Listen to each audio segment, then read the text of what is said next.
মধ্যপ্রাচ্যের ছোট্ট দেশ কাতার ভৌগোলিক আকারে সীমিত হলেও আজকের আঞ্চলিক রাজনীতিতে এটি একটি বড় নাম। ইসরায়েল গাজার যুদ্ধ, হুথি আক্রমণ কিংবা ইরান সৌদির প্রতিযোগিতার ভেতর কাতারের ভূমিকা আলোচনায় উঠে এসেছে বারবার। গাজা সংকটের দোহা গুরুত্বপূর্ণ মধ্যস্থতাকারীর ভূমিকা পালন করছে। আধুনিক বিমান শক্তি। কাতারের সবচেয়ে বড় সামরিক শক্তি তার বিমান বাহিনী। দেশটির হাতে রয়েছে দাসো রাফাল ইউরোফাইটার টাইফুন এবং মার্কিন F-15QA যুদ্ধবিমান। এগুলো আকাশের প্রতিরক্ষা ও আক্রমণে দুই ক্ষেত্রেই কার্যকর। এর পাশাপাশি রয়েছে C-17 Globemaster 3, C-130J super Hercules ও বোয়িং 747, যা কাতারকে দ্রুত সেনা ও সরঞ্জাম পরিবহনে বিশেষ সুবিধা দেয়। নৌবাহিনী ও সমুদ্রপথ সুরক্ষা। পারস্য উপসাগরে অবস্থিত হওয়ায় কাতারের জন্য সমুদ্রপথ নিরাপত্তা অত্যন্ত গুরুত্বপূর্ণ। দেশটির নৌবাহিনীতে ইতালীয় ফ্রেম শ্রেণীর ফ্রিগেট, উন্নত টহল জাহাজ এবং ক্ষেপণাস্ত্র ব্যবস্থা রয়েছে। এসবের প্রধান লক্ষ্য হল তেল গ্যাস রপ্তানি রুট রক্ষা করা।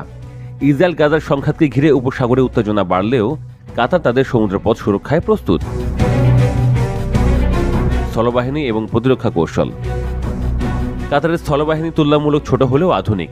রয়েছে Leopard 2A7 main battle tank, PZH-2000 howitzer ও সাঁজোয়াজান। এগুলো মূলত প্রতিরক্ষা অভিযানে ব্যবহৃত হয়, কারণ কাতারের কৌশল প্রতিরক্ষামূলক, আক্রমণাত্মক নয়। শিল্প ও গবেষণা সহায়তা।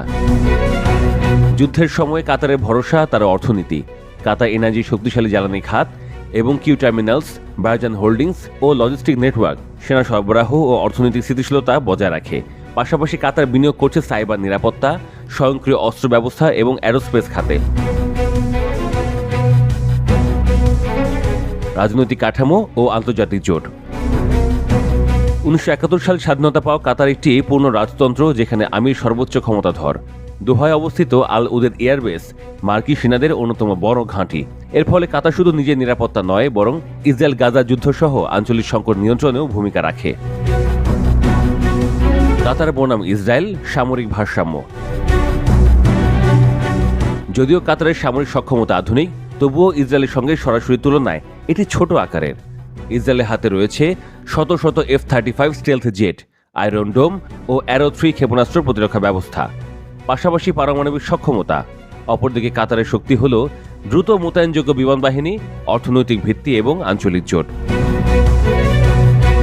সরাসরি সংঘাতে ইসরায়েল কাতারের তুলনায় অনেক বেশি শক্তিশালী, তবে কাতারের প্রভাব আসে এর কূটনৈতিক মধ্যস্থতা, আঞ্চলিক জ্বালানি নিয়ন্ত্রণ এবং মার্কিন ঘাটের উপস্থিতি থেকে, যা ইসরায়েলও উপেক্ষা করতে পারে না।